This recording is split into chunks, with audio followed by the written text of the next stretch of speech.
perte de vue, poireaux et melons landais. Nous sommes dans mon potager préféré. Salut à tous! Je vous fais aujourd'hui une petite vidéo sur mon potager qui semble relativement grand parce qu'il y a une grande surface, mais en fait vous allez voir que tout ne pousse pas comme on voudrait. Dans ce potager landais qui quand même permet sur une terre sablonneuse de faire pousser une majorité de légumes et de fruits. Alors, bien évidemment, la tomate est la principale source. D'ailleurs, ici nous avons quelques tomates cerises aussi diverses et variées. Les tomates sont vraiment propices, aiment très bien cette terre sablonneuse. Je mange mes premières tomates de mon potager. D'ailleurs, les tomates servent aussi une source de nourriture pour les poules quand elles sont blettes, parce que nous en faisons à foison. Et notamment les tomates cerises. Il y en a en pagaille, et qu'à un moment donné, même si on est 3-4 familles dessus, c'est difficile de tout manger, même en compoté. Donc vous avez vu les rangées de tomates. 1, 2, 3, 4, 5 avec ici devant tomates cerises. Autant vous dire que les semis ont bien produit. À côté des asperges, les asperges landaises, on connaît énormément. C'est plus la saison, les voilà hautes. Ici à côté, nous avons des radis et nous avons des salades. Alors ça, c'est de la mauvaise herbe hein, aussi. On avait de la roquette aussi.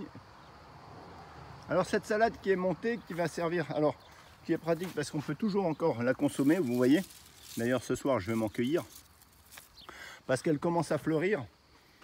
Et c'est une salade particulière que je viens de découvrir d'ailleurs, parce que en effet on n'est pas obligé d'arracher le pied complètement. Alors on le fait pour les poules parce qu'il y en a trop, mais sinon vous arrachez les feuilles, mangez les feuilles et après ça repart. Alors là nous avons les concombres. Ici, vous voyez les concombres et encore des melons. Cette année, les melons à foison, on va dire. Il y en a en pagaille. Alors, c'est marrant parce que on ne sait pas comment ça vraiment ils se plaisent à des endroits sur des rangées plus que d'autres, ou avec ils cohabitent avec peut-être des concombres qui leur apportent. Ce qui s'apporte mutuellement, ça c'est vrai. On sait que les pommes de terre et les curcubitacées s'apportent mutuellement.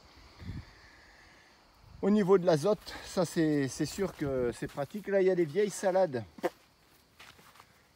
Alors, les salades c'est... Il y a des belles feuilles ici. Des belles feuilles que je prendrai d'ailleurs. Alors là, c'est de la salade à feuilles. Alors, quand on continue à droite, on trouve toujours... À droite des plants d'asperges, on trouve toujours des petites tomates cerises. Alors ça, c'est vraiment le délice pour les apéritifs. Vous voyez, ces petites tomates là oblongues. Regardez-moi ça. Ça, c'est pas délicieux, ça. Les premières. Et pas les dernières. Alors de l'eau, en ce moment, il va faire chaud. On est le 20 juillet. La semaine prochaine, c'est la canicule.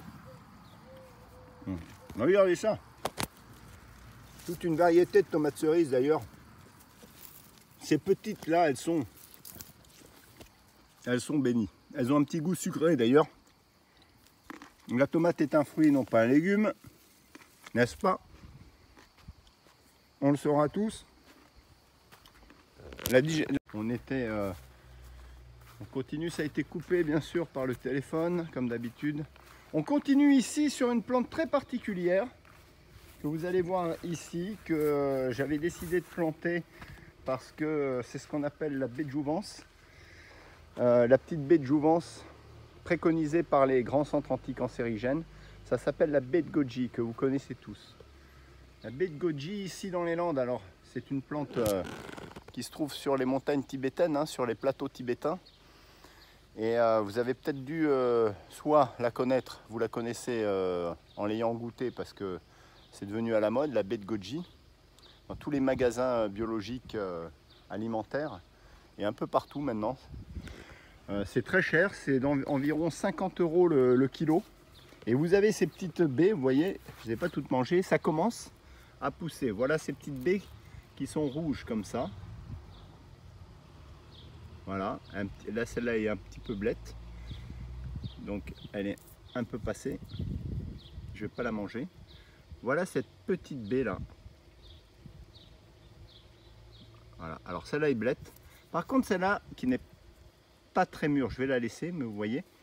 Et alors ce sont des petites baies qui sont, bon, comme ça nature, qui sont pas terribles, on peut la manger crue. Elles sont séchées, elles sont déshydratées, et elles vous apportent tout un tas d'oligo-éléments. Elles sont les plus chargées en oligo-éléments du monde végétal. Voilà pourquoi en plus c'est préconisé par les grands centres anti-cancéreux pour faire des cures de baie de goji, vous le saurez. Voilà les fruits qui arrivent. Une année, j'en avais eu en pagaille, d'ailleurs j'ai fait une vidéo, une petite vidéo courte, vous verrez, sur le ramassage des baies de goji qu'on avait en pagaille. Et là, en fait, c'est une plante, alors vous voyez, ça je l'ai découvert il y a 2 ans, l'année dernière, qui fait c'est pas rampant, hein, mais vous voyez qui fait des rejets un peu plus loin. Donc ce sont ça a l'air d'être un peu comme le bambou, mais beaucoup plus lent, avec des racines traçantes, hein, on va dire ça comme ça, et après ça fait des rejets. Alors c'est pas envahissant, hein, parce que regardez, tous les 2 ans, et là j'ai celle qui vient d'apparaître ici, que on va désolidariser des autres. Hein, je pense qu'elle vient soit de la grande, ben, d'ailleurs la grande elle manque d'eau, on va l'arroser. Donc soit elle vient de la grande, soit elle vient de la petite ici, qui est en fleurs. Voilà ces petites fleurs, elle va donner aussi les baies de goji. Donc ici vous cassez la motte à peu près là, hop, et puis vous avez une plante indépendante à nouveau. La baie de goji, retenez ce nom là, faites-vous des cures, très important. Alors qu'est-ce qu'on a? Alors déjà je vais y mettre un coup d'eau à cette baie de goji. Alors bien évidemment ce potager est arrosé par la pompe, par la source, la nappe phréatique. Voilà, donc de l'eau à foison, environ une quinzaine de mètres sous terre. Nous avons de l'eau, vous savez que les Landes, c'était des anciens marécages dans les Landes du Marensin. Et il faut arroser parce qu'elles sont très demandeuses en eau, toutes ces plantes, que ce soit les tomates, les melons, le matin, vous voyez, encore des melons. Ici, là, en pagaille. Ça alors, c'est délicieux. Pas de traitement sur mes plantes, jamais, c'est du bio. Bio de chez Bio, que du crottin pour l'hiver, que des fientes de poule. Aucun pesticide. On laisse la nature se débrouiller toute seule. Et ici, réservé aux curcubitacées. Curcubitacées. Tout ce qui est de la famille des courges, des potirons et des citrouilles. Alors là, d'année en année, je fais les graines. Vous ouvrez une citrouille et vous récupérez en fait les graines facilement. Et vous voyez, ça repart aussi simple qu'une plante envahissante, qu'une mauvaise herbe. Regardez, voilà, tout entassé, hein, là. C'est incroyable ce développement, avec des choux qu'on a fait cette année pour les poules, hein, uniquement pour les animaux.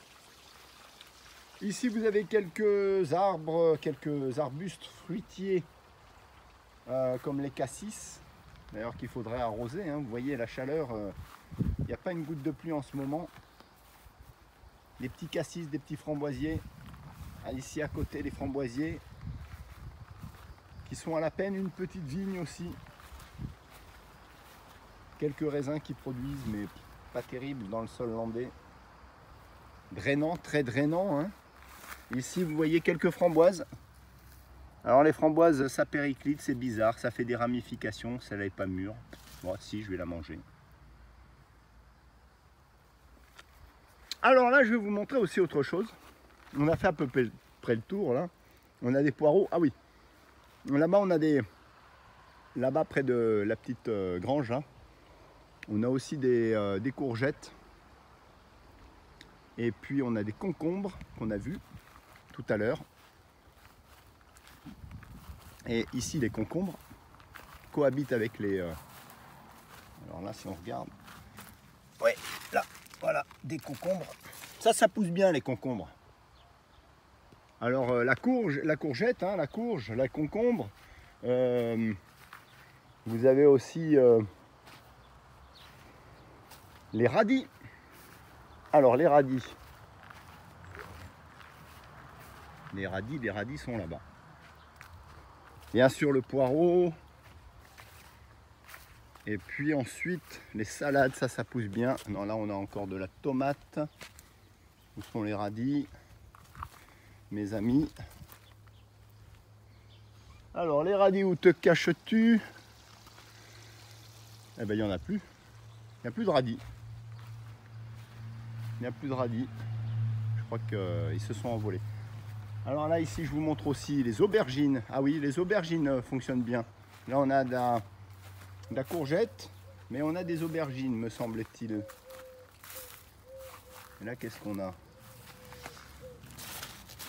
Alors, ça, c'est quoi ça? Ça, c'est de la courgette. Ah oui, ça, c'est de la courgette. Les aubergines, je ne sais pas si elles ont pris. Mais en tout cas, il y en a aussi. Ben voilà. Ah oui, je voulais vous montrer aussi un petit arbuste. C'est une baie américaine. C'est intéressant. C'est une petite baie américaine qui a produit une fois. Je vais vous montrer. Je ne sais pas si c'est très adapté ici. Un petit arbuste. On l'appelle la... Je crois que la lollipop. Ou la lollipop, c'est sucette en américain. Mais elle se fait complètement manger par la framboise. Regardez, les framboises qui sont très traçantes et envahissantes. Et là, voilà ce petit arbuste. Ça, c'était un ancien pied qui a périclité. Et là, vous voyez ces petites baies, ce qu'on appelle les candy baies. Alors, les candy baies, je sais plus comment on dit baies en américain. Beans, je crois que c'est beans. Voilà, ça fait des petites baies comme ça. Alors, celles-là, elles sont pas encore mûres. Mais vous voyez, ça produit pas terrible ici. J'avais essayé ça, une année on avait eu. Et après le pied a périclité, je ne sais pas pourquoi. Et là on en a un autre ici qui résiste. Je vois pas trop de baies dessus. Si, j'en vois là. Voilà, c'est particulier. Je pense que ça n'aime pas les sols sablonneux. Ils sont peut-être pas assez riches, je sais pas. Voilà pour le petit aperçu de mon potager au final, qui rapporte pas mal, j'en suis content. Aucun traitement. Sur ce, mesdames, messieurs, je vous dis à la prochaine. Et puis à très vite, portez-vous bien. À très vite pour de nouvelles aventures. Ciao, ciao. Oh, j'ai hâte que les melons arrivent à maturité. Quel délice. Allez, on va mettre de l'eau au poule.